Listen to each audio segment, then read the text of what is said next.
सक्सेना जी कई बार जहां कथा होती है तो छठवें सातवें दिन लोग कहते हैं महाराज जी 6-7 दिन कब निकल गए पता ही नहीं चला।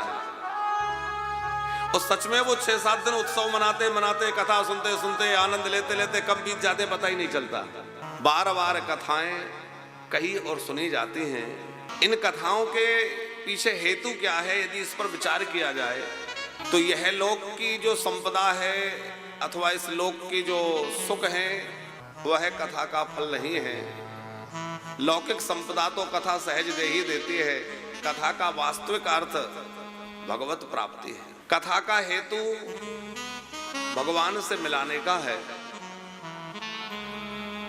या यूं कहें कि इस जीवन में जो व्यथा है उस व्यथा की सबसे बढ़िया कोई दवा है तो वो कथा है।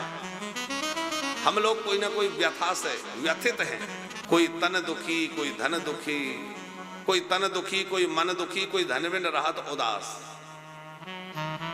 थोड़े थोड़े सब दुखी और सुखी राम के दास। तो जीवन में कोई ना कोई व्यथा सबके बनी है।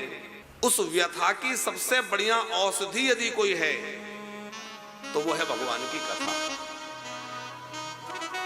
दूसरा सबसे बड़ा रोग हमें जो लगा है वह है भवरोग, बार बार जन्मने और मरने का चक्र।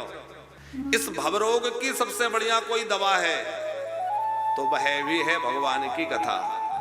ये भवरोग की औषधि है। जो इसको प्रेम पूर्वक पान करे वह भवरोग से मुक्त हो जाता है। जैसे महाराज परीक्षित हो गए, जैसे सुखदेव जी जीवन मुक्त हो गए।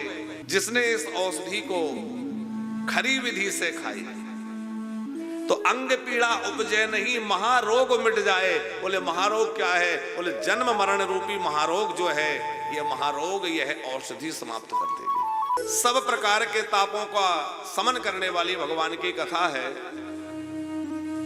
जैसे जंगल में आग लगी हो और जंगल के सब प्राणी अग्नि से व्याकुल होकर भाग रहे हों और उस जंगल की अग्नि में कोई हाथी फंस जाए, वो आग की लपटों से ज्वालाओं से झुलस रहा है, संतप्त हो रहा है, चिंगाड़ रहा है, भाग रहा है और भागते भागते कोई सरोवर मिल गया और वो हाथी सरोवर में घुस गया।